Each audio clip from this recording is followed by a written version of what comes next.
Voilà, gloire au Seigneur. Bonjour à tout le monde.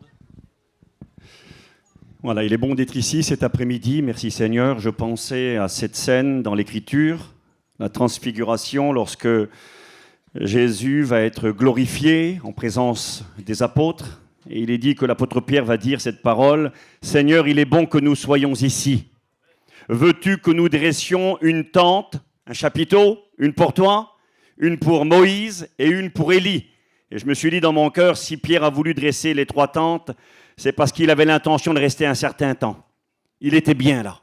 Il était bien, évidemment, le Christ glorifié. Élie, Moïse sont là. Et dans la présence de Dieu, il a dit, il est bon que nous soyons ici. Et je suis heureux d'être avec vous cet après-midi. Que Dieu soit glorifié. Les choses de la vie ont fait qu'on n'a pas pu venir plus tôt.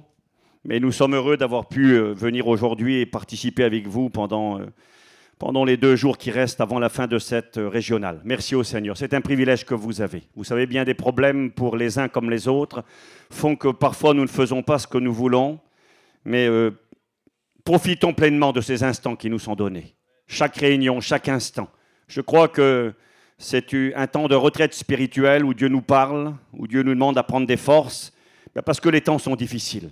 Et parce que l'hiver qui vient devant nous, on ne sait pas ce qu'il va produire, mais nous avons besoin de toute la grâce de Dieu. Alors merci au Seigneur pour cet après-midi. Merci aux frères prédicateurs de me donner la possibilité de prendre la parole. C'est un honneur et un privilège. Voilà, j'aimerais qu'on puisse prier le Seigneur. Qu'on demande la grâce de Dieu, pas pour que je prêche bien, mais pour que la parole de Dieu puisse toucher des cœurs à salut. C'est ce que nous avons besoin. Pas de choses qui frappent les regards, mais de cette parole vivante et efficace qui percute les cœurs. Et si moi je suis là cet après-midi, évidemment, c'est grâce à Dieu qui m'a sauvé, mais aussi parce que Dieu un jour a choisi un homme, a utilisé un homme pour me conduire à lui. Un homme m'a apporté la parole de Dieu, c'est mon cousin qui est là sur le côté, Billy, et j'aurais aimé qu'il se lève et qu'il prie pour moi et qu'il prie pour chacun d'entre nous. Hein, Billy, s'il te plaît, et on fera aussi une prière pour son frère qui est à l'hôpital. Les nouvelles sont très mauvaises, mais nous avons un Dieu qui est tout-puissant. Alors on prie le Seigneur pour cette réunion et pour mon cousin qui est à l'hôpital avec Billy. On prie le Seigneur ensemble, s'il vous plaît. Oui, Seigneur, merci. Nous te bénissons.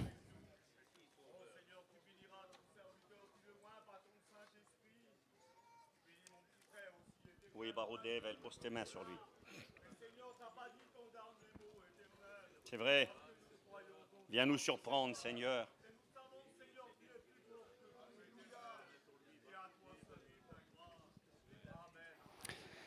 Merci Seigneur, Amen. Que Dieu soit béni et glorifié. Alors je ne vous cache pas, je ne veux pas dire que je suis embarrassé, mais un petit peu ennuyé.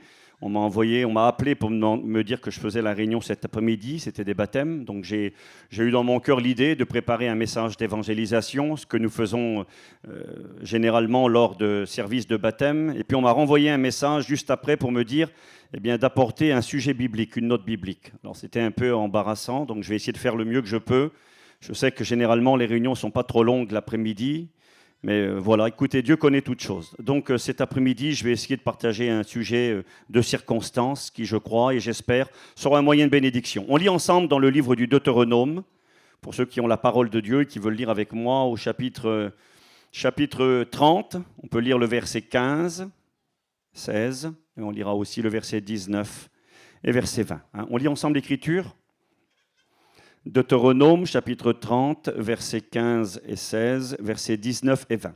« Voici, je mets aujourd'hui devant toi la vie et le bien, la mort et le mal, car je te prescris aujourd'hui d'aimer l'Éternel ton Dieu, de marcher dans ses voies et d'observer ses commandements, ses lois et ses ordonnances, afin que tu vives. » Verset 19.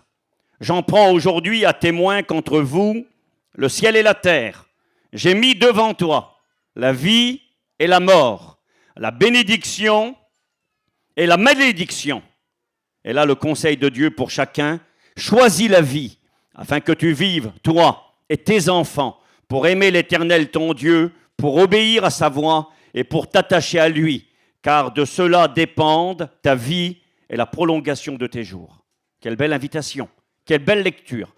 Dieu, par la bouche de son messager Moïse, va placer un choix devant le peuple d'Israël. Le choix de la vie et le choix de la mort. Le choix de la bénédiction et de la malédiction. Et le conseil de Dieu sera « choisis la vie ». Et cet après-midi, le petit frère qui a témoigné au départ, qui se baptise aujourd'hui, il a dit « J'ai grandi dans une famille chrétienne, mais j'ai compris qu'était venu pour moi le temps de prendre une décision. » Et je crois que dans nos réunions, la plus grande bénédiction que l'on peut avoir, c'est lorsqu'une personne prend une décision. Merci à Dieu pour les gens qui sont émus, qui sont touchés à travers un cantique, à travers un message, à travers un témoignage. Parfois, nos émotions sont touchées et on est ému, on pleure même parfois. Mais ce qui est important dans une réunion, plus que cela, moi aussi j'aime bien quand je suis touché dans mon âme. Nous sommes créés avec des sentiments, on est des humains. J'aime quand mon cœur est touché à travers un cantique, quand je suis ému, quand je pleure. C'est bien. Mais une réunion, c'est plus que pleurer, c'est plus qu'une émotion. Une réunion, c'est des décisions. Parce qu'il est écrit dans la parole de Dieu que c'est à nos décisions que répondra le succès, à nos résolutions, que Dieu nous y aide cet après-midi. Et on fait une deuxième lecture dans l'évangile de Matthieu, au chapitre 3 et au verset 11. Évangile de Matthieu, chapitre 3, verset 11. C'est Jean le Baptiste qui parle, un homme qui baptisait les gens dans l'eau, comme ça va être le cas cet après-midi. Et cet homme va dire cette parole pendant qu'il prêchait et que des multitudes venaient à lui pour être baptisés. Jean dira, « Moi, je vous baptise d'eau pour vous amener à la repentance. Mais celui qui vient après moi est plus puissant que moi, et je ne suis pas digne de porter ses souliers. Lui, il vous baptisera du Saint-Esprit et de feu. » Il vous baptisera du Saint-Esprit et de feu. Et donc cet après-midi, j'aimerais vous parler de ce fameux baptême. Essayez de m'entretenir, c'est peut-être un vaste sujet, je ne sais pas si la réunion sera de circonstances, mais je ferai ce que je crois être juste. J'aimerais vous parler du baptême de feu. Lui, il vous baptisera, lui Jésus, il vous baptisera dans le Saint-Esprit. Jusqu'à là, ce n'est pas trop compliqué. Mais le verset continue et précise, il vous baptisera dans le feu. Et j'aimerais essayer de voir avec vous cet après-midi, c'est une réunion où il y aura des baptêmes, bien vous parler de ce baptême, et en particulier de ce fameux baptême de feu. Vous savez, concernant les baptêmes, eh bien, la parole de Dieu nous enseigne que c'est une doctrine, le fait de baptiser, le fait d'être baptisé. Et nous apprenons à travers l'Écriture qu'il n'y a pas qu'un seul baptême, mais plusieurs baptêmes. Il est écrit dans l'Épître aux Hébreux, j'ai noté ici, la petite page, je l'ai bloquée, chapitre 6, versets 1 et 2, il est écrit « C'est pourquoi, laissant les éléments de la parole de Christ, tendons à ce qui est parfait, sans poser de nouveau le fondement. » Ça, c'est la fondation de la vie chrétienne, du renoncement aux œuvres mortes, écoutez bien, de la foi en Dieu, de la doctrine des baptêmes, de l'imposition des mains, de la résurrection des morts et du jugement éternel. Il est question ici de la doctrine des baptêmes. Le mot doctrine est un mot qui signifie enseignement, une règle, quelque chose que l'on ne peut pas dévier. Lorsqu'on était aux écoles bibliques, la majorité des frères prédicateurs qui sont là ont eu le privilège et l'opportunité d'avoir le frère Jimmy comme professeur. Et puis quand il parlait de la doctrine, parfois, il demandait à un élève d'aller au tableau, de tracer un trait. Il disait tracer un trait. Et puis là, il fallait essayer de tracer un trait le plus droit possible. Généralement, ça faisait un peu des vagues, des zigzags. C'était très difficile de tracer un trait droit. Et puis à un moment donné, il disait « prenez la règle ». Ou alors lui-même le faisait parfois. Il prenait la règle, il la mettait sur le tableau, il prenait la craie. Vous vous rappelez de ça? Et il traçait le trait. Le trait était droit. Il disait « on ne peut pas aller mieux que la règle. La règle, c'est droit. La règle, c'est indiscutable ». Et concernant les baptêmes, c'est une doctrine. Pourquoi est-ce que nous baptisons aujourd'hui? Je me souviens parfois, lorsque nous faisons des missions l'été, les journalistes ont eu fait par le passé des photos, je me rappelle, marquées « les baptêmes tziganes ». Les baptêmes des gens du voyage, comme si ce que nous faisons cet après-midi, c'était nos coutumes à nous. C'était une pratique qui nous appartient à nous. Eh bien, j'aimerais rappeler à ceux peut-être qui ne le savent pas, eh bien, que le fait de baptiser par immersion dans l'eau n'est pas une pratique qui nous appartient à nous. Si nous baptisons des gens dans l'eau par immersion, c'est pas pour faire bien, c'est pas pour faire autrement, c'est parce que c'est l'enseignement de la Bible. C'est l'enseignement de la parole de Dieu. Les baptêmes, il y en a plusieurs. Le plus célèbre est celui-ci, le baptême d'eau.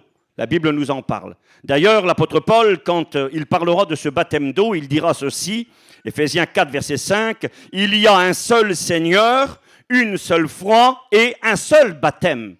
Et pourtant, là, il est question de la doctrine des baptêmes. Oui, il y a plusieurs baptêmes différents. On va en parler un petit peu cet après-midi. Mais concernant le baptême d'eau, il n'y a qu'un seul baptême qui est conforme à l'Écriture, qu'un seul baptême qui est valable, qu'un seul baptême qui joue un rôle dans le plan de Dieu pour le salut des hommes. Et c'est ce baptême d'eau. Alors, j'ai noté quelques versets. Il y a un seul baptême d'eau, immersion complète dans de l'eau. Peut-être que ça ne semble pas important, ce que je dis là cet après-midi pour la majorité d'entre nous, mais c'est très important quand même. C'est très important parce que de plus en plus de voix contradictoires, des gens aujourd'hui qui veulent attaquer notre enseignement, notre foi, qui veulent attaquer la Bible, et nous devons tenir ferme dans l'Écriture. Pourquoi est-ce que l'on baptise par immersion? Pourquoi est-ce que l'on monte une piscine et qu'on plonge des gens dans l'eau? J'ai marqué, il y a un seul baptême, immersion complète dans de l'eau. Le mot baptisé et le mot baptizo qui signifie plonger, immerger, submerger, couler comme un bateau qui coule, qui va au fond de l'eau. C'est ce que signifie le mot baptisé. Pratiqué par des personnes adultes. Écoutez bien quand même que c'est important. Je ne suis pas en train de dire c'est nous les bons, c'est nous les vrais. Le livre que je tiens ici, c'est ça la vérité. Et c'est sur le livre que nous voulons construire. Parce que Jésus a dit, celui qui entend mes paroles et les met en pratique sera semblable à un homme qui a construit sa maison sur le roc. Les vents viendront, les tempêtes viendront, les torrents frapperont la maison, mais la maison restera debout. Et quand on construit sur ce qui est écrit dans la Bible, on va très loin. On va jusqu'au ciel. Il y a un seul baptême, immersion complète pratiquée par des personnes adultes, précédées, c'est-à-dire avant ce baptême, précédées de choix, d'actions volontaires, telles que la foi, la repentance. Je lis les versets. Il est écrit dans Matthieu chapitre 3, verset 13, un petit rappel du baptême d'eau. Pourquoi le baptême d'eau? Pourquoi plonger des gens dans l'eau? Vous savez, ça paraît rien ici, là. On est en Bretagne, on a pas mal d'eau. Un jour, je suis allé en Inde, il y a maintenant plus de 20 ans en arrière, avec quelques frères de la mission. Et là-bas, c'était un problème, le baptême par immersion. Il n'y avait pas d'eau. Allez, je vais vous partager la petite anecdote. On arrive avec les frères dans un endroit, et le monde, ils nous font à manger dans des grosses marmites, des grosses marmites sur le feu. Et les garçons disaient, quelle beauté des mandouches comme nous. Ils font du feu par terre, guettez voir, quel bonheur. Alors, ils nous ont fait à manger le monde. Et puis, on a bien vu qu'il y avait au milieu là un récipient avec des robinets autour, et dans lequel ils prenaient de l'eau.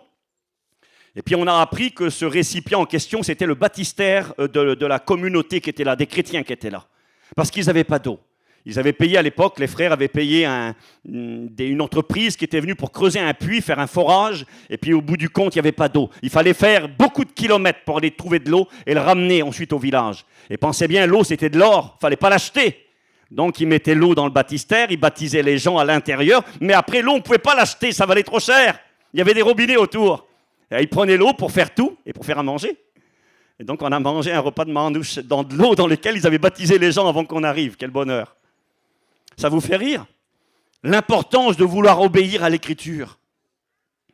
Il est écrit dans Matthieu chapitre 3, verset 16, « Dès que Jésus eut été baptisé, il sortit de l'eau. » Qui dit sortir de l'eau, dit entrer dans l'eau. Il a fallu entrer dans l'eau. Et vous avez bien compris à quoi je veux en venir. Le baptême ne consiste pas en 3 gouttes d'eau sur le front. Dans l'appellation théologique, religieuse, il y a 3 sortes de baptême. On appelle le baptême par infusion, le baptême par aspersion et le baptême par immersion. Les 2 premiers ne sont pas valables. Infusion, on mettait des gens dans de l'eau jusqu'aux genoux à peu près, et puis on mettait un petit peu d'eau sur la tête de la personne pour la baptiser. Baptême par infusion, un petit peu d'eau jusqu'aux genoux et quelques gouttes d'eau sur le front. Baptême par aspersion, ce que pratique une certaine église. On prend de l'eau et on jette des gouttes d'eau ou un petit peu d'eau sur la tête du baptisé, et on appelle ce baptême baptême par aspersion. Et le 3e baptême, qui est conforme à l'Écriture, et qui est conforme au mot, baptême par immersion, plonger les gens dans l'eau, entrer dans l'eau. Jésus sortit de l'eau parce qu'il y entra. Il est écrit dans Jean 3, verset 23, je fais vite, Jean aussi baptisait à Hénon, près de Salim, parce qu'il y avait là beaucoup d'eau. Il fallait beaucoup d'eau pour baptiser, pas un verre d'eau, beaucoup d'eau. Et on y venait pour être baptisé. Alors peut-être que certains ici ne le savent pas, j'espère ne choquer personne, et je fais la guerre à personne. On ne fait pas la guerre des religions. Mais un jour, je me souviens être allé en Turquie, il y a quelques années en arrière, et nous avons visité la ville d'Éphèse. Et là, on a visité une vieille église catholique, un vieux bâtiment. Et puis là, derrière cette église, il y a un baptistère dans le sol, un grand baptistère. Il est un peu rond comme ça. Et puis le guide qui était là, il disait, souvent les gens d'origine catholique, quand ils viennent à Éphèse et qu'ils voient cette vieille église avec le baptistère derrière, ils sont étonnés. Ils disent, mais pourquoi un si grand baptistère ? Et souvent le guide apprend à des personnes d'origine catholique qu'autrefois aussi dans le milieu catholique, on baptisait par immersion. On plongeait les gens dans l'eau conformément à la parole. Et avec le temps, parce que c'est plus pratique, on est passé à quelques gouttes sur le front, ce qui, nous le savons, ne correspond pas du tout à l'écriture. Il est écrit, acte 8, 38, Philippe et le ministre descendirent tous les deux dans l'eau, noir sur blanc. Ils sont descendus dans l'eau. Et Philippe baptisa le ministre quand ils furent sortis de l'eau. Donc on voit une immersion plongée dans l'eau complètement. Je le répète, ça paraît tellement simple ce que je vous dis. Mais j'ai eu encore récemment l'occasion de parler avec des personnes dans un mouvement évangélique et je me suis rendu compte qu'il n'y a rien d'acquis. Ce que l'on croit nous sûr, évident, simple, eh bien ne l'est pas du tout. On a vu des choses bizarres, étranges, qui n'étaient pas conformes à la parole, donc nous voulons rester attachés aux Écritures. Vous savez, quand j'étais aux études, il y a des questions que je ne comprenais pas, venant des professeurs qui nous posaient, parce que je trouvais ça tellement évident. Et je vais vous poser une question, ça vaut 10 points aux écoles bibliques, ça valait moi quand j'y étais toujours. Est-ce qu'une femme peut prêcher ? Réponse ? Pina qui ne sait plus. Non. Vous rigolez, vous ? Non ? Eh bien, je ne sais pas, moi, dans des centaines d'églises, et voire des milliers d'églises évangéliques, aujourd'hui, les femmes prêchent. Ça paraît tellement évident que ce n'est pas évident du tout. Et donc, il est bon de rappeler des vérités pour les garder et rester attachés à l'écriture. Nos professeurs nous disaient, nous ne bougerons pas. Et nous ne voulons pas bouger. Malgré la pression du monde, malgré les idées modernes. Il est écrit que dans les derniers temps, plusieurs abandonneront la foi pour s'attacher à des doctrines de démons, à des esprits séducteurs. Alors, on n'est pas les meilleurs, mais nous voulons nous attacher à ce qui est écrit et à ne pas aller au-delà de ce qui est écrit. Baptême par immersion dans de l'eau. On le fait par obéissance au Seigneur Jésus. Il est écrit, acte 2, 41, je fais vite, je brosse rapidement le baptême d'eau, qui fait partie des différents baptêmes. Acte 2, 41, il est écrit, ceux qui acceptèrent la parole. Lorsque Pierre a prêché le jour de la Pentecôte, il y a devant lui des milliers de personnes. Et parmi ces milliers, cette multitude, 3000 personnes vont prendre une décision. Il est écrit ceci, ceux qui acceptèrent la parole. Comme l'a dit David, ça ne peut pas être oui et non. Soit c'est oui, soit c'est non. Ceux qui acceptèrent sa parole furent baptisés. En ce jour-là, le nombre des disciples augmenta d'environ 3000 âmes, acte 2, 41. Avant d'être baptisés, il faut accepter la parole. Matthieu 28, verset 19, Jésus dira, « Allez, faites de toutes les nations des disciples et baptisez-les au nom du Père, du Fils et du Saint-Esprit. » La formule, au nom du Père, du Fils et du Saint-Esprit. Certains baptisent aujourd'hui au nom de Jésus seul. Ils ne veulent pas utiliser la formule de l'Écriture. Le baptême n'est pas valable. Et puis là, il est écrit noir sur blanc, ceux qui sont baptisés, ce sont des disciples. Un disciple, c'est quelqu'un qui a compris. Jésus a dit, si quelqu'un veut devenir mon disciple, qu'il renonce à lui-même, qu'il se charge de sa croix et qu'il me suive. Et je dis tout ça pourquoi ? Je dis tout ça pour que l'on comprenne qu'on ne peut pas poser ces questions à un bébé ni à un enfant. Est-ce qu'un enfant peut accepter la parole de Dieu ? Est-ce qu'un bébé nouveau-né peut accepter la parole de Dieu ? Est-ce qu'un enfant nouveau-né peut dire « Je prends ma croix et je vais suivre Jésus, je veux devenir un disciple » ? Impossible. Marc 16, verset 16, Jésus dira « Celui qui croira et qui sera baptisé, celui-là sera sauvé. Mais celui qui ne croira pas sera condamné. » Avant d'être baptisé, il faut croire. Et nous voyons encore la nécessité d'avoir une réflexion, d'avoir de la compréhension et évidemment d'être une personne adulte, celui qui croit, avant d'être baptisé. C'est intéressant ce verset. Certains ont évoqué le fait en disant parfois le baptême ne sauve pas, ce n'est pas nécessaire d'être baptisé pour être sauvé. Je vous l'accorde en partie, c'est vrai en partie. Le problème il est que lorsqu'on prétend être sauvé, qu'on prétend être conforme à l'Écriture et que ça fait des semaines, des mois et des années qu'on pense être chrétien et qu'on refuse de se baptiser, on peut remettre en cause le salut de cette personne-là. Parce que dans l'Écriture, vous savez, nous ne faisons pas cela aujourd'hui, c'est sage. Le temps a fait qu'il a fallu de la réflexion et de la maturité. Mais à l'époque biblique, les baptêmes avaient lieu le jour même. Et j'allais même dire à l'instant même. Nous avons cette histoire dans les Actes au chapitre 16, lorsque l'apôtre Paul et Silas vont prêcher l'évangile aux gardiens de prison, aux geôliers. Il est écrit que dans la nuit même, Ils auraient pu attendre le lendemain matin. C'est la nuit. Les murs de la prison tremblent. Les portes s'ouvrent. Le geôlier veut se tuer. L'apôtre Paul lui dira, ne te fais aucun mal, nous sommes tous ici. Et lui de dire à Paul, Seigneur, que faut-il que nous fassions pour être sauvés? Réponse, crois au Seigneur Jésus et tu seras sauvé. Cet homme va croire. Et c'est marqué, dans la nuit même, avec toute sa famille, ils vont passer par les eaux du baptême. Le ministre d'Éthiopie qui est sur la route va lire la parole, il ne comprend rien, il ne connaît rien. Il connaît Dieu, il croit en Dieu, mais il ne connaît pas Jésus. Et il est en train de lire Ésaïe 53, ce passage prophétique qui annonce le Christ crucifié, et il ne comprend pas. Philippe va lui expliquer les Écritures, je ne rentrerai pas dans les détails, on n'a pas le temps, vous lirez chez vous Acte 8, et pendant qu'il lui explique les Écritures, son cœur est touché, et Philippe ne va pas oublier de l'enseigner sur la doctrine du baptême d'eau, la nécessité d'obéir. Jésus a dit qu'il fallait croire et être baptisé pour être sauvé. Et là, sur le bord du chemin, pendant qu'il est en train de marcher, ça doit faire peut-être une demi-heure qu'il est chrétien, 10 minutes qu'il est chrétien, il a cru au message, il a accepté le message. Et il va dire, voici de l'eau, qu'est-ce qui empêche que je sois baptisé? Philippe de lui répondre, si tu crois de tout ton cœur, cela est possible. Ils firent arrêter le char. Il aurait pu dire, Pinac, on va attendre d'être chez moi là-bas. Quand je vais rentrer là-bas en Éthiopie, dans le palais de la reine, on va faire une grande fête, un baptistère en or, une grande cérémonie. Son cœur était touché. Il ne voulait pas épater les gens, il ne voulait pas d'une grande cérémonie, il voulait obéir à Dieu et il voulait être sauvé. Et sur le bord de la route, excusez-moi ce que je vais dire, comme un clochard, le ministre des Finances, dans un trou d'eau sur le bord de la route, plongera dans les eaux du baptême pour obéir à la parole de Dieu. Je dis ça parce que s'il y avait parmi nous des frères et sœurs, des amis, je constate encore cet après-midi que ce sont des jeunes personnes qui s'engagent. Vous savez pourquoi? Parce qu'un jeune se pose moins de questions. Il ne calcule pas demain, après-demain, dans 15 jours, oui, mais ici, il y a ci, puis ici, il y a ça. Un jeune, il calcule qu'il aime Dieu. Il calcule qu'il veut obéir à Dieu. Alors, il vient trouver le pasteur et il dit, je veux me baptiser. Des fois, quand on prend de l'âge, on calcule de trop. Mais n'oubliez pas qu'à la clé, il y a l'éternité. Il y a la vie éternelle. Et il faut mettre tous les atouts de notre côté et prendre position pour le Christ. Alors, j'avance. Acte 8, 36. Le ministre dit, voici de l'eau, qu'est-ce qui empêche que je sois baptisé?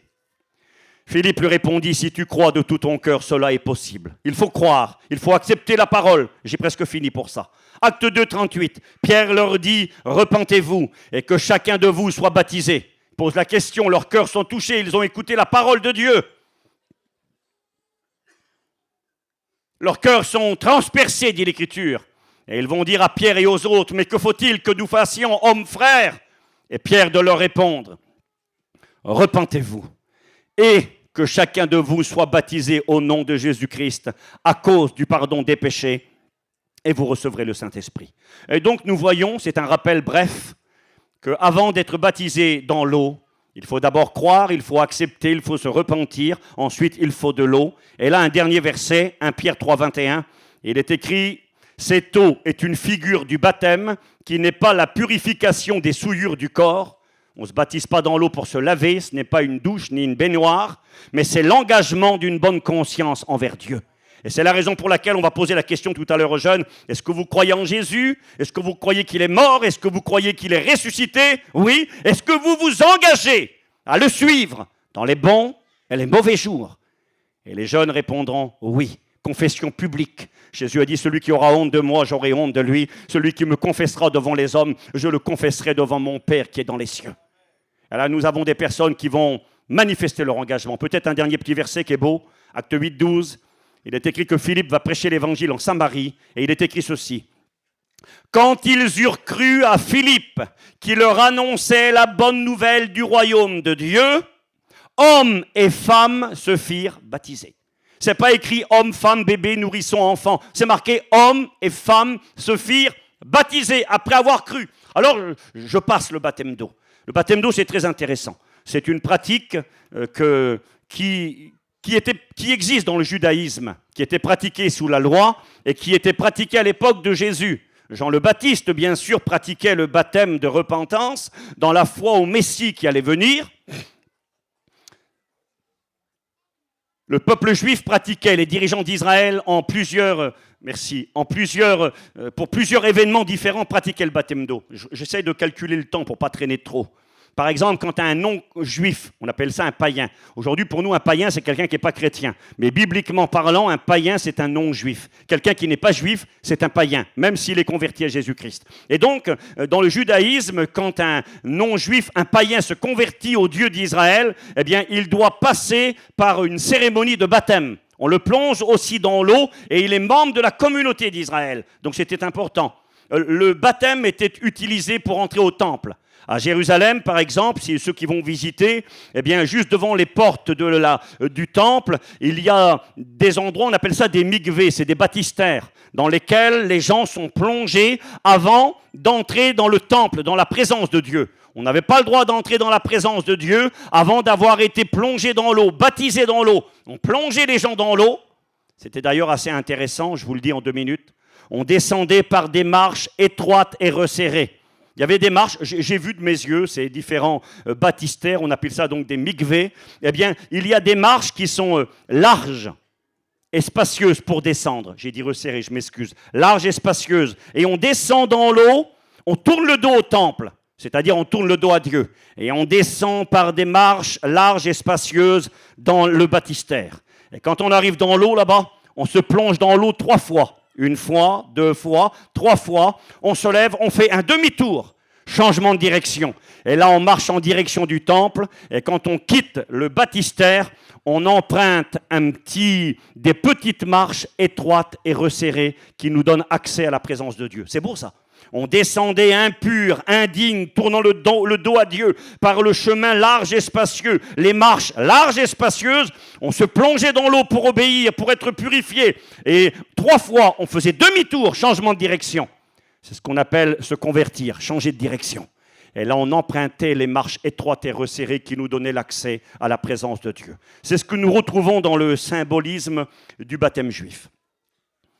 On pratiquait aussi le baptême d'eau, c'est assez intéressant, encore aujourd'hui ça existe, pour un mariage.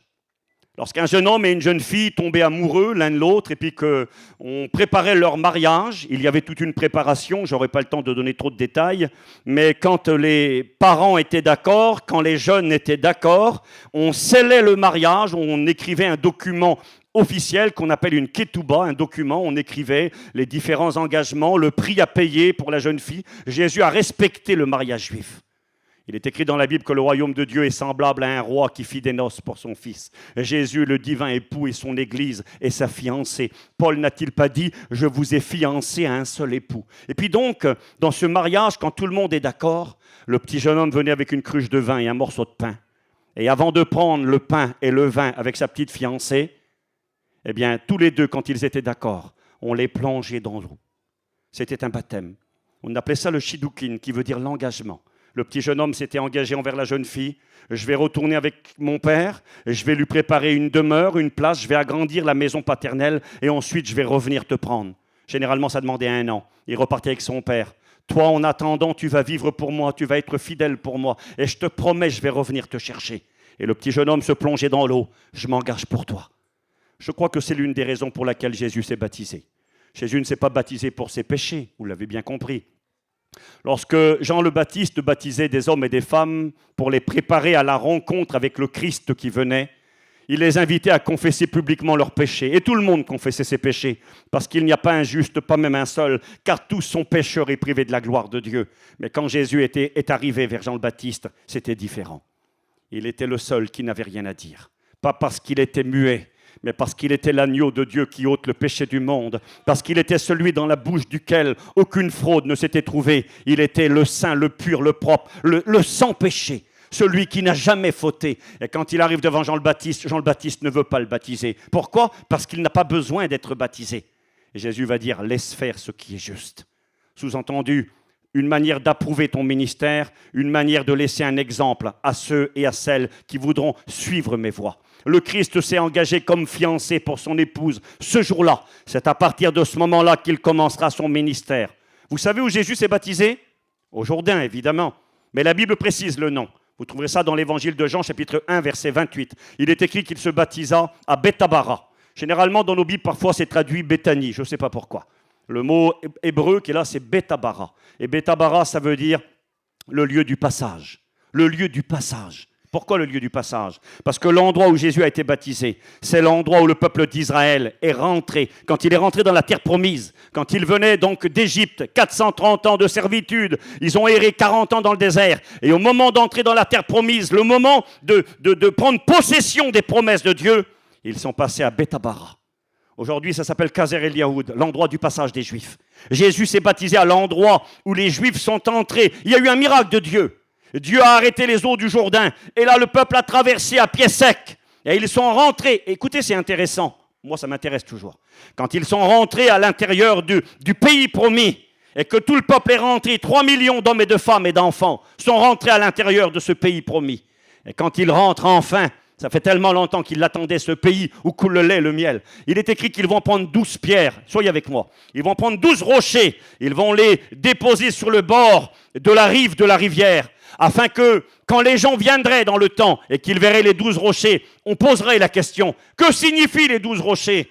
Eh bien, c'est parce que Dieu nous a fait rentrer dans le pays promis, nous les 12 tribus d'Israël. Mais c'est assez étrange. Quand il a sorti, ils ont sorti 12 pierres, ils les ont mis sur le bord de la rive, en mémoire de la traversée miraculeuse, la prise de possession du pays promis. Il est écrit qu'ils vont prendre 12 pierres sur le bord, là, qui n'étaient pas dans l'eau, 12 pierres.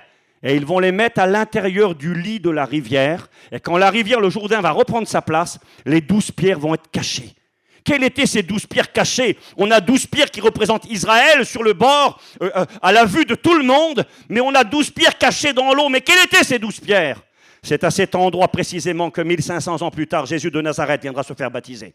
Les 12 pierres cachées étaient son église, construite sur l'enseignement des 12 apôtres. Elles étaient là, cachées à l'intérieur de l'eau. Personne ne les voyait. Mais c'est là que Christ allait venir, passer par les eaux du baptême pour prendre l'engagement pour les 12 pierres cachées au fond de l'eau. C'était l'église qui était là dans le monde entier, constituée d'hommes et de femmes dans les ténèbres, qui étaient là enfouis, cachés dans la misère.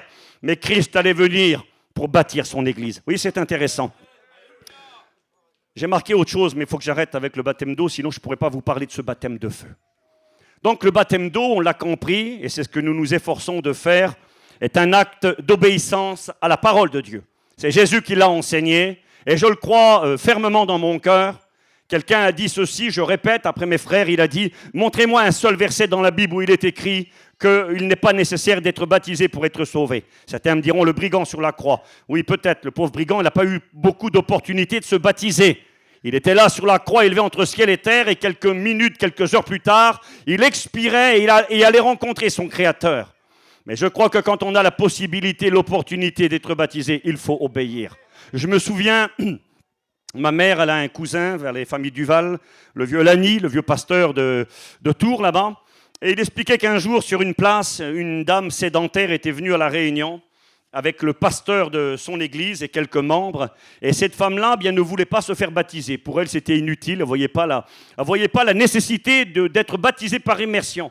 Et là, les jeunes prédicateurs, à l'époque, ont essayé de convaincre cette femme, comme je le fais cet après-midi à travers la Bible. Les gens doivent obéir, doivent s'engager, doivent prendre position. S'ils ont reçu la vie de Dieu, c'est une évidence. Normalement, les pasteurs devraient même dire aux gens, écoutez, il faut attendre un petit peu, on va attendre. Mais aujourd'hui, des fois, on doit pousser certaines personnes à passer dans cet engagement. Vous savez pourquoi?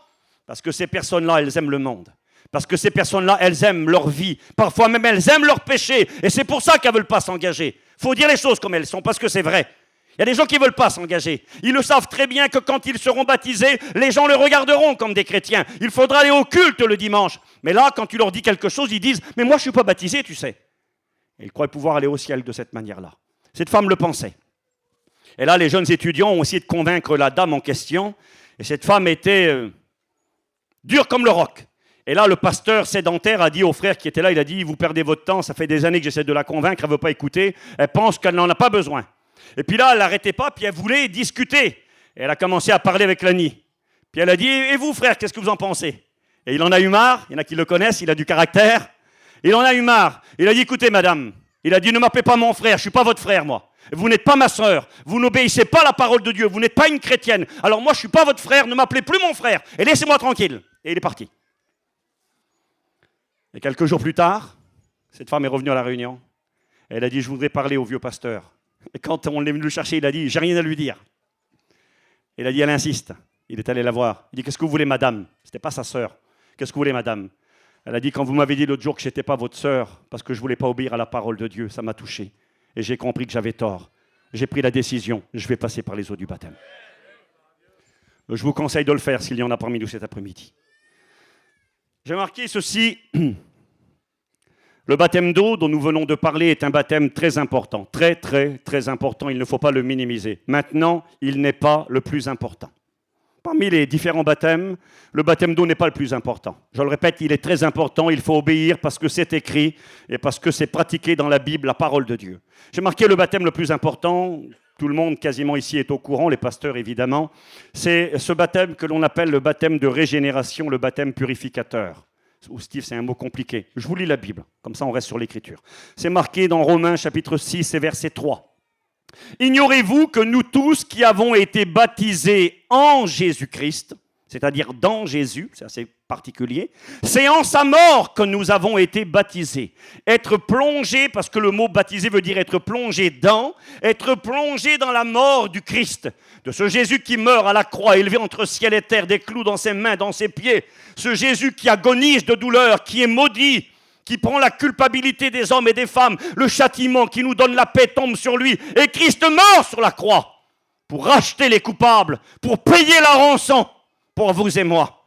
Et lorsque l'on croit à ce message, lorsqu'on plaide coupable, lorsqu'on dit oui, c'est moi, je méritais la condamnation, le jugement, je suis séparé de Dieu car le salaire du péché c'est la mort, je mérite la condamnation, mais je crois que Jésus a pris ma place. Le salaire du péché, c'est la mort, mais le don gratuit de Dieu, c'est la vie éternelle en Jésus-Christ. Et quand j'y crois, par la foi, quand je me repens de mon péché, je ne sais pas de quelle manière, ce n'est pas mon corps, mais c'est mon âme, mon esprit. Dieu me plonge dans cette œuvre que Christ a accomplie. C'est marqué, ignorez-vous que nous tous qui avons été baptisés en Jésus, c'est en sa mort que nous avons été baptisés. Galates 3, verset 27. Vous tous qui avez été baptisés en Christ, vous avez revêtu le Christ. Quand on est plongé en lui, dans ce qu'il a accompli sur la croix, grâce à sa résurrection, c'est ce qu'on appelle la nouvelle naissance. On n'est plus les mêmes. On n'a plus les mêmes désirs. Ce que l'on aimait autrefois, ce qui nous rendait fiers, aujourd'hui nous fait pleurer. Est-ce qu'un chrétien est parfait? Non. Paul va dire qu'il n'avait pas atteint la perfection. Si lui ne l'avait pas atteint, nous non plus. Mais la grande différence avec avant. Je me rappelle de cette anecdote, je vous la raconte simplement. C'est arrivé à la retraite spirituelle à Gien, il y a quelques années en arrière. Un homme qui venait de se convertir, qui venait de recevoir le cœur nouveau, est arrivé à la convention et son passé l'a rattrapé. Des problèmes avec des gens qui étaient là, des problèmes qu'il avait eu d'autres fois. Et puis le ton a un petit peu monté. Et l'individu en question n'était pas un gars facile. Et quand il est arrivé, il a essayé de se contenir, mais ça a débordé un petit peu. Et il a parlé un peu plus qu'il aurait dû. Il a dit des choses qu'il n'aurait pas dû dire. Mais oh, le frein était là. Il était né de Dieu. C'était fini les insultes, c'était fini la bagarre. Écoutez-moi, fini les histoires. Mais le problème était là. Et ce frère-là ici, c'était compliqué. Et c'est vrai qu'il a mal agi. Il s'est un peu emporté, il a parlé un peu fort et il est parti. Et quand il est parti, les gens commencent à parler. Parce que les gens parlent toujours, quand les méchants s'en vont, c'est là que les gens parlent. Personne ne dit rien. Et quand il est parti, les gens ont dit, ça c'est un chrétien, ben il est bon le chrétien. C'est pas un chrétien, vous avez vu comment il a fait. Vous avez vu, il s'est mis en colère, vous avez vu. Ouais, d'accord. Il y avait mon oncle qui était là à l'époque, mon oncle était prédicateur. Il a vu toute la scène, il connaissait l'histoire, il connaissait les gens. Et il a pris la parole. Quand ils ont dit ça, c'est un chrétien, c'est pas un chrétien, il est beau le chrétien. Il a dit, oui, c'est un chrétien. Ils ont dit, comment ça, tu le défends? Non, je le défends pas, mais je le connais comme vous le connaissez. Si c'est avant, vous êtes tous morts. Ce qui a retenu cet homme aujourd'hui, ce n'est pas vous, c'est Dieu. Quand tu es né de Dieu, quand tu parles de trop, tu vas chez toi et tu pleures. Tu viens trouver la personne, je te demande pardon. Tu n'aurais jamais demandé pardon avant. Tu aurais été fier. Je l'ai pris, je l'ai tué, je l'ai massacré, tu te serais crâné. Aujourd'hui, tu as dit un mot de travers et tu pleures. Tu as été chiné, tu as parlé trop vite, tu as dit le mot de travers, tu regrettes, tu ne sais plus comment réparer l'affaire. Madame, je m'excuse, monsieur, je m'excuse, c'est pas comme ça. Avant, tu ne te serais pas excusé. Tu te serais crâné en rentrant chez toi. Tu aurais dit quel coup de retaille que j'ai mis à la dame ce matin. Les bobards que je lui ai racontés, tu aurais été fier. Maintenant, tu pleures. Mais pourquoi tu pleures? Parce que tu es né de Dieu. Et quand tu es né de Dieu, quand tu es régénéré, les mots sont compliqués, mais quand tu es régénéré, quand tu as reçu le baptême de régénération, tu n'es plus le même. 1 Pierre chapitre 1er, verset 4, Pierre nous dira, Dieu le Père de notre Seigneur Jésus-Christ nous a régénérés pour une espérance vivante par la résurrection de Jésus-Christ. C'est à travers la résurrection, la mort et la résurrection du Christ que la nouvelle naissance est devenue possible. 1 Pierre chapitre 1er verset 24, Pierre nous dira « Vous avez été régénérés par la parole vivante et permanente de Dieu ». Il faut l'écoute de la Bible. La foi vient de ce qu'on entend et ce qu'on entend vient de la parole de Dieu. Et au contact de la parole de Dieu, par le miracle de Dieu, le Saint-Esprit parle à ton cœur. Et là, il y a une régénération. Tu reçois un cœur nouveau. On appelle ça, aux études, nous avons appris le baptême de régénération, le baptême purificateur. C'est le plus grand des baptêmes. Parce que si on n'a pas celui-ci, le baptême d'eau ne sert à rien. C'est une douche sur le compte de vie et lumière. C'est tout. Le problème, il est là. Nous prêchons le baptême d'eau, parce que c'est un acte d'obéissance, un acte de foi et un acte d'amour. Mais ce baptême d'eau doit être précédé d'une nouvelle naissance. Parce que s'il n'y a pas un baptême régénérateur, si on n'est pas plongé notre âme et notre esprit dans la mort du Christ, dans ce qu'il a accompli, et qu'on n'est pas ressuscité avec lui, alors on est pareil que ce que l'on était autrefois. Donc j'avance rapidement. Ce deuxième baptême est un baptême très important. Il faudrait bien plus de quelques minutes pour s'y attarder, mais je voulais vous le rappeler. Le troisième baptême est un baptême qui est très connu également, c'est le baptême dans le Saint-Esprit. Jean le Baptiste a dit, lui, il vous baptisera dans le Saint-Esprit. J'ai marqué celui dans le Saint-Esprit est un revêtement de puissance pour être un témoin efficace, rempli d'amour, de force et de sagesse. Ça, c'est une expérience que l'on peut vivre chez soi, dans sa maison, dans sa caravane, dans son camion. Certains, j'ai écouté, moi, en se rasant, on commençait à parler en langue. Des femmes, en faisant cuire leur petit manger, tourner dans la marmite, saisies par l'Esprit, commencent à parler en langue. On peut être baptisé du Saint-Esprit n'importe où. Il peut aussi être provoqué par l'imposition des mains. Un pasteur peut imposer les mains sur des hommes et des femmes qui sont nés de Dieu, qui appartiennent à Dieu.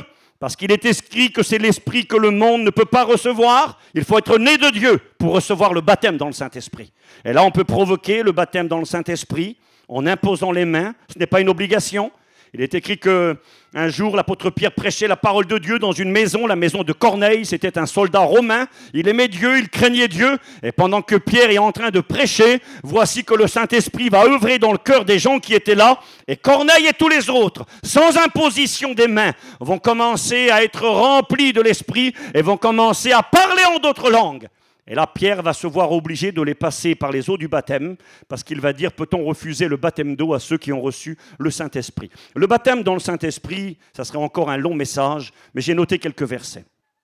Il est écrit ceci, c'est Jésus qui parle, et Jésus dira, acte 1, verset 5, « Car Jean a baptisé d'eau, mais vous, dans peu de jours, vous serez baptisés du Saint-Esprit. » C'est Jésus qui parle. Est-ce que vous vous souvenez combien de temps ils ont dû attendre? Quand Jésus est là, c'est avant qu'il monte au ciel.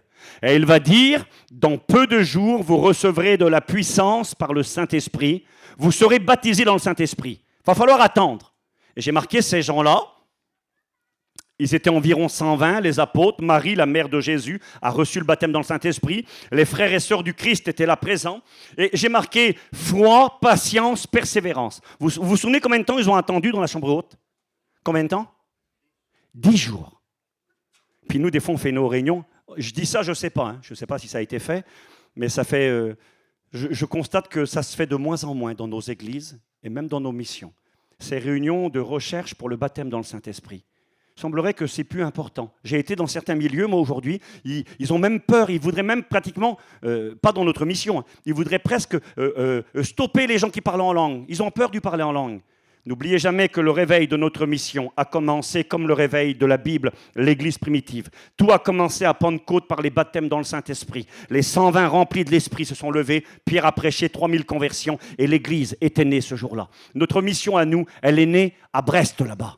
Il est où Johnny? Il va être content. Et à Brest là-bas, dans une cave, lorsque 3 ou 4 personnes ont reçu le baptême dans le Saint-Esprit, Clément Le Cossack a dit on ne peut pas leur refuser maintenant les eaux du baptême. C'est ce qui a été le déclencheur. Il les a baptisés, Mans faisait partie du nombre. La dernière personne qui était présente ce jour-là pour les baptêmes, c'est la mère de mon cousin qui est là, la mère à François. Elle s'est baptisée dans les premiers qui étaient là. Et le mouvement Vie et Lumière était né. 4-5 personnes avaient reçu le baptême dans l'esprit. Tout a commencé là. N'oublions jamais. Alors nous devons nous attacher, aspirer aux dons spirituels. Alors bien sûr, on n'est pas pour le dérèglement, mais nous aimons l'action du Saint-Esprit. Nous croyons aux dons spirituels. Nous croyons qu'aujourd'hui, plus que jamais, nous voulons pratiquer ces choses. Regardez ce qu'il est marqué. Je fais vite. J'ai marqué ceci. Jésus dira, dans peu de jours, vous serez baptisés du Saint-Esprit, mais vous recevrez une puissance. Le Saint-Esprit viendra sur vous et vous serez mes témoins à Jérusalem, en Judée, en Galilée, en Samarie et jusqu'aux extrémités de la terre. De la puissance. Pourtant, ils avaient vu le Christ ressuscité. Ce n'était pas suffisant. Ils avaient besoin de cet esprit. C'est écrit de Timothée 1,7. Ce n'est pas un esprit de timidité que Dieu nous a donné, mais un esprit de force, d'amour et de sagesse. Et quand on voit l'apôtre Pierre qui renie le Christ à Pâques, on le voit 50 jours plus tard. Il est rempli de ce Saint-Esprit, revêtu du Saint-Esprit, un esprit de force, d'amour et de sagesse. Et Pierre se lèvera, il prêchera l'évangile avec autorité et il y aura 3000 conversions ce jour-là. Nous devons aspirer. C'est écrit que la promesse, elle est pour tous ceux qui croiront. Je peux lire les versets si vous le voulez, acte 2. Car la promesse, elle est pour vous et pour tous ceux qui croiront en aussi grand nombre que le Seigneur les appellera. Je le dis pour ceux qui ne le sont pas cet après-midi. Tu es chrétien depuis 15 jours, 6 mois, 5 ans, 20 ans, 30 ans. Tu n'es pas encore baptisé dans le Saint-Esprit. Tu t'es résigné. Tu n'y crois plus. Oh, tu dis, je vis bien ma vie chrétienne comme ça. De toute façon, j'irai au ciel quand même. Tu as raison. On peut aller au ciel sans le baptême dans le Saint-Esprit. Mais quel dommage. Quel dommage de passer à côté d'une promesse qui est pour chacun. Personne ne le mérite. On ne reçoit pas le baptême dans le Saint-Esprit parce qu'on est meilleur que les autres. On reçoit le baptême dans le Saint-Esprit parce qu'on y croit. C'est par la foi qu'on le reçoit. Parce qu'on y aspire. Aspirer au don spirituel. La vie de l'esprit.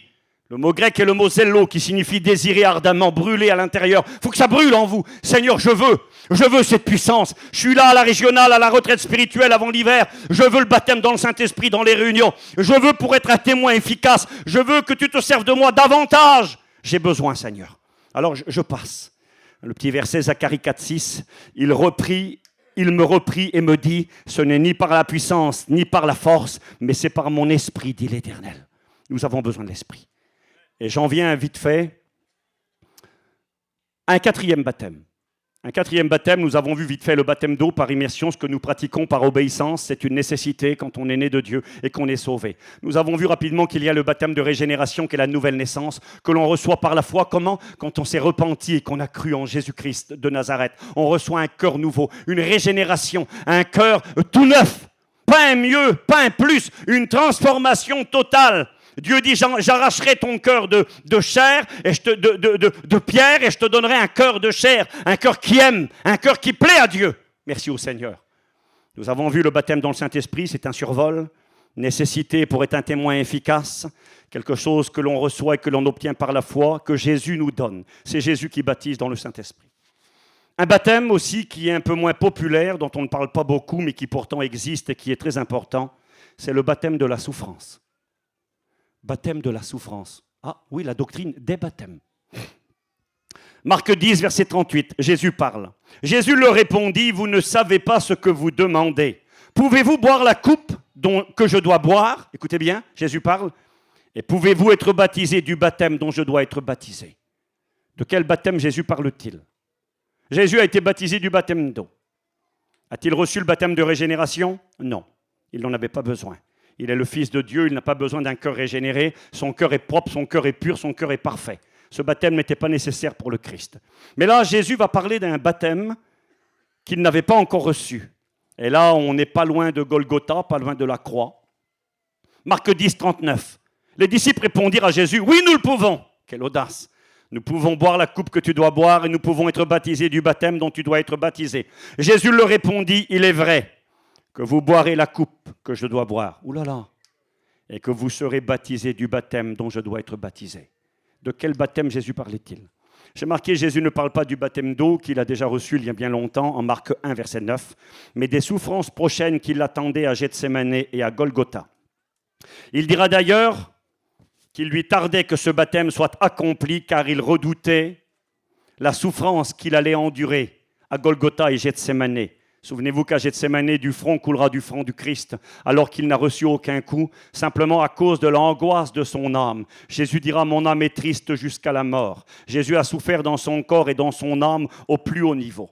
J'ai marqué, De plus, nous pouvons dire que ces deux disciples, qui étaient Jacques et Jean, allaient tous deux connaître bien des misères et des tribulations, des baptêmes, des immersions dans la souffrance, et pour preuve, la parole de Dieu. Il y avait Jacques et Jean, deux frères, les fils de Zébédée. Et quand on lit les Écritures, on s'apercevra que le premier apôtre qui finira en martyr, exécuté, tué à coups d'épée, sera Jacques. Jacques, acte 12, verset 1er. Vers le même temps, le roi Hérode se mit à maltraiter quelques membres de l'Église et il fit mourir par l'épée Jacques, frère de Jean. Jacques va être tué, exécuté à cause de sa foi en Jésus-Christ. Il sera mis à mort. Effectivement, il va boire la coupe et il va être baptisé de ce baptême. La souffrance pour la cause du Christ. Écoutez ce que je vous dis. La souffrance pour la cause du Christ. Ce n'est pas simplement souffrir pour souffrir. Parce que sur la terre, tout le monde peut souffrir. Et parfois, des inconvertis peuvent avoir les mêmes souffrances qu'un chrétien. Mais là, il s'agit des souffrances pour le Christ. Des souffrances à cause du Seigneur. C'est marqué comme ça. Jean parlera de ces souffrances. Celui aussi à qui Christ dira qu'il boira la coupe et qui sera baptisé du baptême de souffrance. Apocalypse 1, verset 9. Il dira, moi, Jean, votre frère, qui ai part avec vous à la tribulation, et au royaume et à la persévérance en Jésus. J'étais dans l'île appelée Patmos, à cause, écoutez bien, à cause de la parole de Dieu et du témoignage de Jésus. L'île de Patmos n'était pas une île de tourisme, c'était une île de travaux forcés. On appelait ça le rocher, un endroit désert où il n'y avait quasiment aucune verdure. Les gens y rentraient pour travailler dans les mines jusqu'à ce que mort s'ensuive. C'était une île de travaux forcés.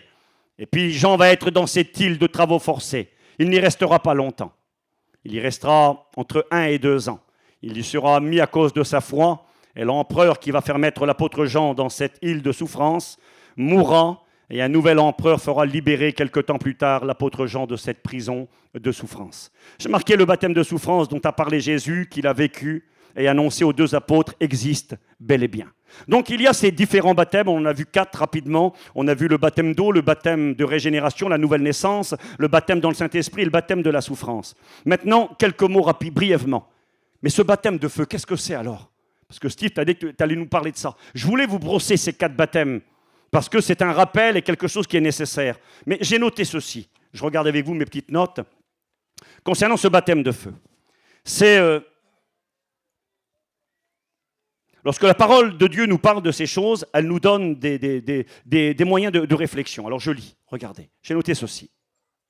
Le baptême de feu, il y a 3 explications par rapport à ce baptême. 3 explications ou compréhensions possibles. J'ai marqué ces 3 compréhensions sont cohérentes et instructives. La première explication, quand Jean dira « Lui, il baptisera du Saint-Esprit et de feu », j'ai marqué l'expression de feu utilisée dans la bouche de Jean après la promesse du baptême dans le Saint-Esprit, peut, c'est une explication, faire allusion à la même chose. Comment ça? Il vous baptisera dans l'Esprit et dans le feu. Eh bien, le Saint-Esprit et le feu peuvent être la même chose. Je vais vous donner une explication avec la Bible. J'ai noté l'expression de feu pour être une allusion au Saint-Esprit, le même baptême, et ne servirait qu'à appuyer la puissance et l'action du Saint-Esprit qui, comme un feu puissant, consume tout, qualifie le croyant pour être un témoin efficace. J'ai marqué au même titre, quand Jésus, par exemple, dira en d'autres versets, il dira, parlant de la nouvelle naissance, il faut naître d'eau et d'esprit. Le Saint-Esprit, c'est clair, mais l'eau, c'est quoi? Alors l'eau, il y a 2 explications. Soit c'est la parole de Dieu, la parole qui régénère, et l'eau, ça peut être aussi le Saint-Esprit. Pourquoi? Parce que c'est marqué dans Jean 7, 38. Celui qui croit en moi, dit le Christ, des fleuves d'eau vive couleront de son cœur, comme dit l'Écriture. Il dit cela du Saint-Esprit que devait recevoir celui qui croirait en lui. Alors certains ont dit, naître d'eau et d'esprit, c'est naître par le Saint-Esprit, miracle de Dieu, mais aussi être baptisé dans le Saint-Esprit et dans le feu, eh bien c'est la même chose. Le feu serait le Saint-Esprit. Et d'ailleurs, c'est intéressant, je fais vite, Acte 2, verset 3, le jour où les 120 reçurent le baptême dans le Saint-Esprit, n'est-il pas écrit des langues, soyez avec moi quelques minutes, semblables à des langues de feu, leur apparurent, séparées les unes des autres, et se posèrent sur chacun d'eux. Donc certains diront, et c'est possible, je ne dis pas que ce n'est pas vrai, parce que c'est possible, quand Jean le Baptiste a dit, lui, il baptisera du Saint-Esprit et de feu, il faisait allusion à la même chose. Et il compare le Saint-Esprit à du feu. Et donc, je le répète, le jour de la Pentecôte, quand le Saint-Esprit s'est manifesté, des langues de feu se sont posées sur chacun d'eux. Et là, ils ont reçu de la puissance. J'ai marqué, c'est possible que Jean parlait de cela, de cette puissance de l'Esprit semblable à un feu qui se propage, qui consume et qui donne la vie. C'est possible. C'est une explication, on la retient. Deuxième explication, je fais vite. J'ai marqué dans la Bible, le feu est une image, comme nous l'avons vu tout de suite, le 4e baptême de la souffrance. Qui, comme lui, la souffrance et le feu ont cette particularité, elles épurent, c'est-à-dire elles enlèvent les impuretés. Elles purifient et consument les choses viles pour laisser place à ce qui est précieux. Verset à l'appui, 1 Pierre 1,6. C'est là ce qui fait votre joie. Quoique maintenant, dira l'apôtre Pierre, puisqu'il le faut, vous soyez attristés pour un peu de temps, écoutez bien, par diverses épreuves, afin que l'épreuve de votre foi, plus précieuse que l'or périssable, qui cependant est éprouvée par le feu. Pierre, il va parler de la souffrance, et il va comparer notre foi qui est éprouvée dans la souffrance à du feu. Il va dire ceci, afin que l'épreuve de votre foi, plus précieuse que l'or périssable, qui cependant est éprouvée par le feu, ait pour résultat la souffrance que peuvent endurer certains chrétiens, ce baptême dans la souffrance que l'on refuse, que l'on voudrait éviter à tout prix, parce que le prix est trop lourd à payer. Regardez ce qu'il produit, c'est marqué ceci. Après avoir été éprouvé par le feu, ça produira la louange, la gloire, l'honneur, lorsque Jésus-Christ apparaîtra. Il n'y a pas de candidat pour la souffrance, moi j'en suis pas un. Mais pourtant la souffrance, elle existe. Et vous savez, nous avons vu, vous et moi, et nous-mêmes sommes passés par des temps de souffrance. Et ces temps, parfois, au lieu de nous détruire, nous ont rendus plus forts. Ces temps, parfois, au lieu de nous rendre pires, nous ont rendus meilleurs. De toute façon, il y a deux alternatives dans la souffrance. C'est soit on se révolte contre Dieu, on lève le poing contre le ciel et on abandonne, et on devient le pire des pires. Ou alors, à un moment donné, on prend conscience dans la souffrance qu'on n'est rien, on s'attache au fidèle Créateur, on lui fait confiance et on devient meilleur. J'ai parlé récemment avec quelqu'un qui avait beaucoup souffert dans la maladie. Et je disais, et c'était vrai, que cette personne n'était plus la même qu'au départ. Cette personne était chrétienne avant, mais dans le temps de souffrance qui s'est prolongé, ce n'était plus la même personne. Elle était devenue meilleure. Elle avait grandi, elle était proche de Dieu. Ce n'était plus la même. Regardez ce qu'il est écrit rapidement. 1 Pierre 4, verset 12. « Bien-aimés, ne soyez pas surpris. » Je lis ces versets parce que certains pensent que quand Jean le Baptiste a dit « Lui, il baptisera du Saint-Esprit et de feu », première explication, juste le baptême dans le Saint-Esprit comparé à du feu, d'accord, c'est possible, les langues de feu, nous les avons. Deuxième explication, ce verset laisserait sous-entendre que Jean annonçait que Jésus baptiserait les gens dans le Saint-Esprit et baptiserait les gens dans la souffrance. Parce que le feu comparé à la souffrance, écoutez, je lis la Bible, 1 Pierre 4, 12. « Bien-aimés, ne soyez pas surpris, comme d'une chose étrange qui vous arrive. » Il y en a qui sont surpris. « C'est bizarre, je suis chrétien, je souffre. » Ah bon? Ben, si tu ne veux pas souffrir et devenir chrétien, ne deviens pas chrétien. Être chrétien n'est pas un vaccin anti-douleur, anti-maladie, anti-souffrance. Non, un chrétien, ça pleure, et un chrétien, ça souffre, au cas où que certains ne le sauraient pas. 1 Pierre 4, 12, bien sûr que nous le savons tous.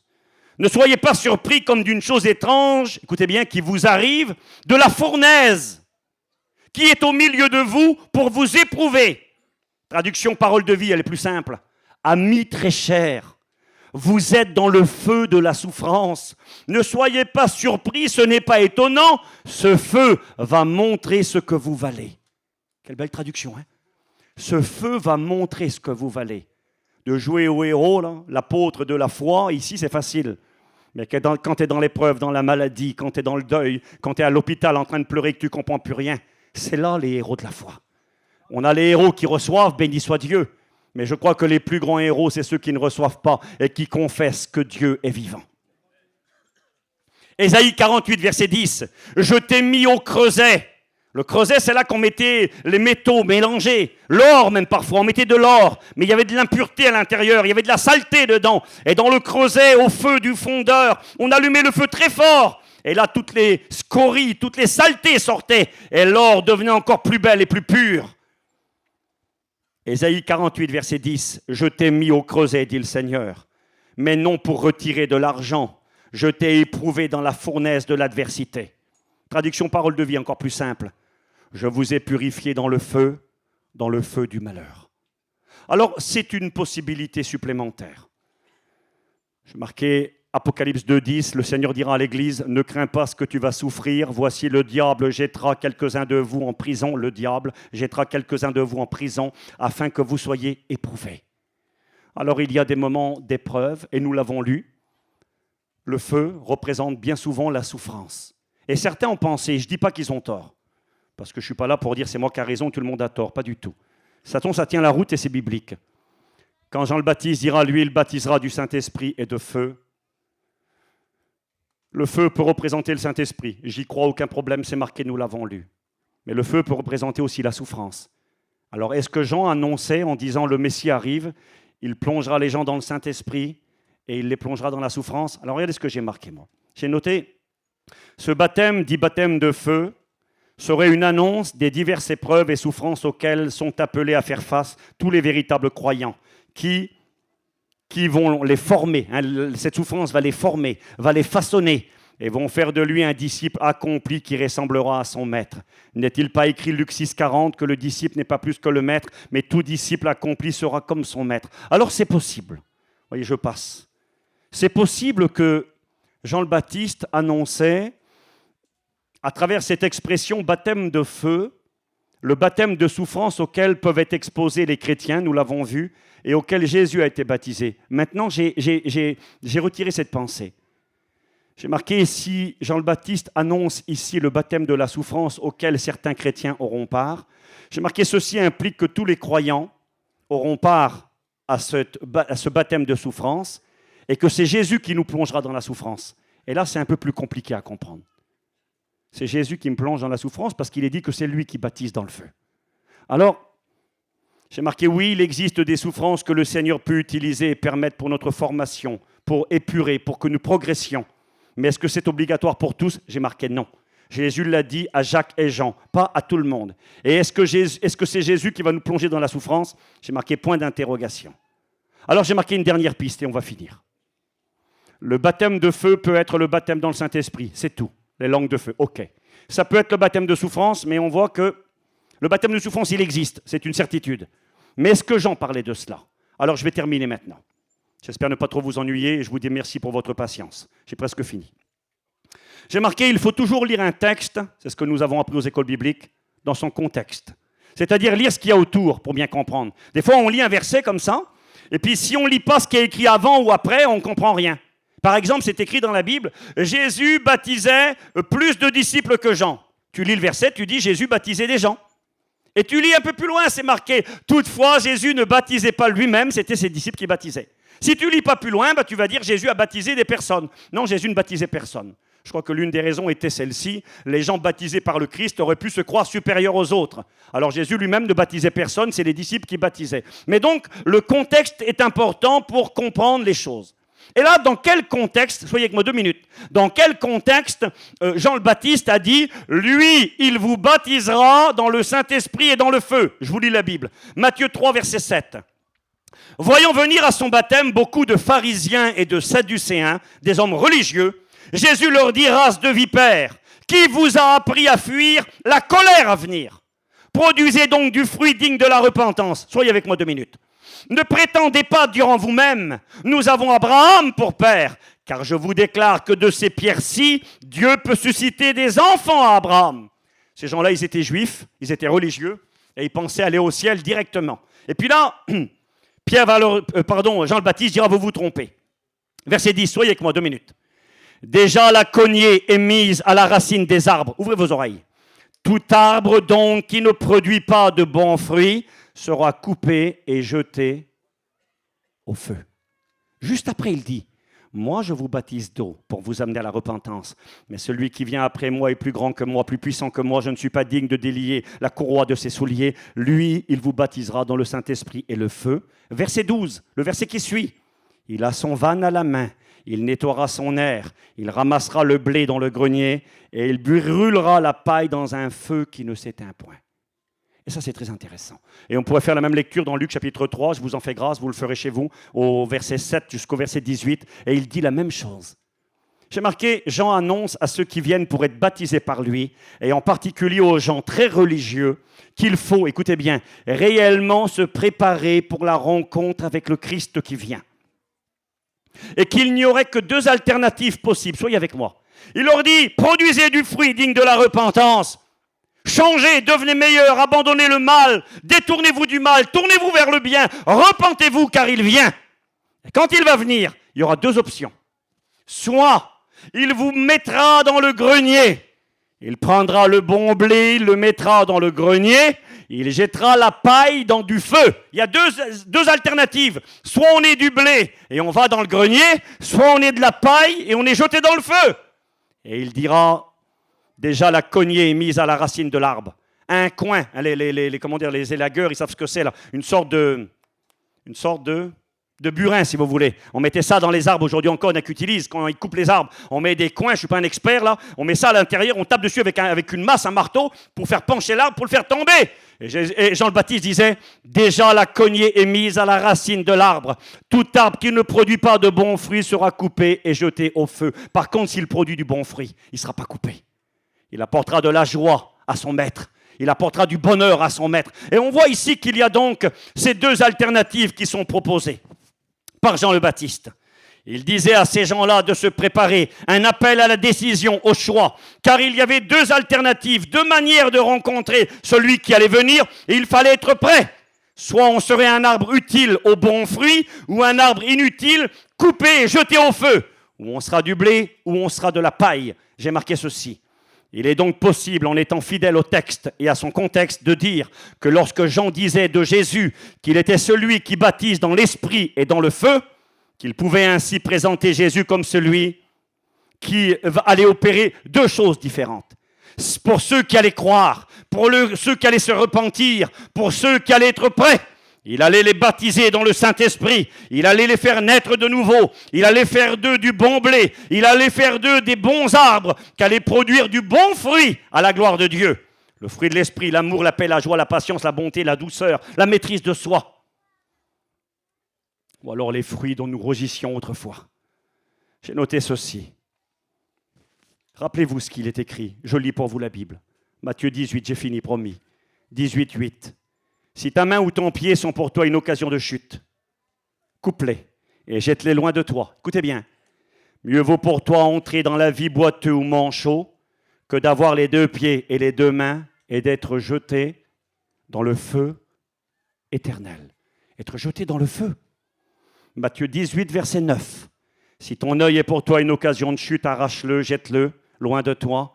Mieux vaut pour toi entrer dans la vie n'ayant qu'un œil que d'avoir les deux yeux et d'être jeté dans le feu de la géhenne. Jésus a celui qui a le pouvoir de jeter dans le feu. Jésus a l'autorité. C'est écrit dans Actes 10, 42, Jésus nous a ordonné de prêcher au peuple et d'attester que c'est lui qui a été établi par Dieu juge des vivants et des morts. Jean 5, 22, le Père ne juge personne, mais il a remis tout jugement entre les mains du Fils. Celui qui bientôt va faire le tri, celui qui engrangera dans le grenier céleste le bon blé, engrangera les arbres qui ont produit du bon fruit et jettera les autres au feu, c'est lui. Regardez ce qu'il est marqué, Matthieu 25, 31. Lorsque le Fils de l'homme viendra dans la gloire avec tous les anges, il s'assiera sur le trône de sa gloire, Jésus revient. Toutes les nations seront rassemblées devant lui. Il séparera les uns d'avec les autres. Il baptise dans l'esprit ou il jette dans le feu. Comme le berger sépare les brebis d'avec les boucs, il mettra les brebis à sa droite et les boucs à sa gauche. Alors il dira à ceux qui sont à sa droite, le bon blé, venez vous qui êtes bénis de mon Père, prenez possession du royaume qui est préparé dès la fondation du monde. Ensuite il dira à ceux qui sont à sa gauche, retirez-vous de moi maudits, allez dans le feu éternel qui a été préparé pour le diable et pour ses anges. Ceux-ci iront au châtiment éternel et les justes iront à la vie éternelle. Est-ce que vous comprenez ce que je suis en train de vous dire? Je suis en train de vous dire cet après-midi que ce baptême de feu a trois explications possibles. La première peut être le baptême dans le Saint-Esprit et c'est tout. C'est possible et ça ne me dérange pas. La deuxième peut être une allusion à la souffrance. Baptême de souffrance, c'est aussi une possibilité. Mais quand on lit le contexte, on s'aperçoit qu'il y a une troisième explication possible. C'est que Jean le Baptiste était en train de dire, et je suis en train de vous le dire cet après-midi, Jésus, en fonction de ce qu'on va faire de lui, en fonction de notre repentance, en fonction de notre conversion, en fonction du désir de lui plaire, de se tourner vers lui ou de le rejeter, notre décision, notre choix vont produire cette réalité. Jésus est celui qui aura le pouvoir de jeter dans le feu éternel ceux qui le refuseront. C'est marqué Apocalypse 14, verset 10. Il boira lui aussi le vin de la fureur de Dieu, versé sans mélange dans la coupe de la colère. Et il sera tourmenté dans le feu et dans le soufre, devant les saints anges et devant l'agneau. Vous savez ce que nous on appelle l'enfer? L'enfer n'est pas l'endroit où vont les gens qui meurent sans Dieu aujourd'hui. Les gens qui meurent sans Dieu vont dans un endroit de tourment provisoire, le séjour des morts en bas. Ils souffrent cruellement dans leur âme, mais les corps sont dans les tombeaux. Mais la Bible enseigne que bientôt, à la fin des temps, à la fin du monde, un trône blanc apparaîtra, le ciel et la terre s'enfuiront devant sa face. Et tous les morts ressusciteront, petits et grands. Ils comparaîtront devant Dieu. Quand je dis petits et grands, c'est en classe. Les riches comme les petits, les ministres comme le balayeur, comparaîtront devant Dieu. Et là, ils seront jetés par les temps ardents, dans les temps ardents de feu et de soufre. Par qui? Par le Christ. C'est lui qui a l'autorité. C'est lui le juge suprême. Et lorsque Jean prêchait ce jour-là, j'ai fini maintenant. J'ai ici plein de versets, mais je vous en fais grâce. Dieu, sans tenir compte des temps d'ignorance, annonce à tous les hommes qu'ils doivent se repentir parce qu'il a fixé un jour où il va juger le monde. Par qui? Par l'homme qu'il a désigné en le ressuscitant des morts, à savoir Jésus-Christ. Cet après-midi, à travers ce temps de baptême, j'ai fini. Je voulais vous rappeler que ce baptême de feu, il y a cette explication. Ne faites pas de polémique, n'essayez pas de dire oui, je ne sais pas de faire plus, de faire différent. Mais j'essaie vraiment de vous mettre en garde. Le message de Jean le Baptiste est d'actualité. Ce feu que Jean le Baptiste appelait la colère à venir, c'est un feu qui vient. Alors certains ayant vu la colère de Dieu qui vient sur le monde, la grande tribulation, c'est possible. Mais ce qui est sûr, c'est qu'il y aura une colère éternelle, dans un feu éternel, où des hommes et des femmes, corps, âme et esprit, seront jetés, précipités dans un lac de tourments. Paillon disait, il y aura dans ce lieu, c'est écrit dans la Bible, le diable lui-même sera dans ce lieu, dans ce lac de feu. Il y aura l'antéchrist et le faux prophète. Il y aura la mort et le séjour des morts et les damnés de tous les temps. Et Paillon disait, triste compagnie. C'est pas du tout rigolo ce que je dis. Il y en a qui rigolent des fois, mais c'est pas rigolo. L'enfer est une réalité. Et quand Jean le Baptiste prêchait, il invitait les gens à prendre position parce qu'il y a ces deux alternatives qui sont possibles. Alors oui, j'ai commencé par là et je finis. Deutéronome 30, verset 19. J'en prends aujourd'hui à témoin contre vous le ciel et la terre. J'ai mis devant toi la vie et la mort, la bénédiction et la malédiction. Soit tu peux être rempli du Saint-Esprit. Tu peux naître de Dieu par le Saint-Esprit. Tu peux être baptisé dans le Saint-Esprit par ce Jésus-Christ qui est venu, qui est mort pour toi et qui est ressuscité, et devenir du bon blé, un bon arbre, qui bientôt vivra pour l'éternité avec le Christ. Ou alors tu seras précipité dans le feu éternel. Ce soir, cet après-midi, la parole finit ainsi, on baisse nos têtes. J'ai mis devant toi la vie et la mort, la bénédiction et la malédiction. Alors, conseil de Dieu, choisis la vie, afin que tu vives. Prions le Seigneur, s'il vous plaît.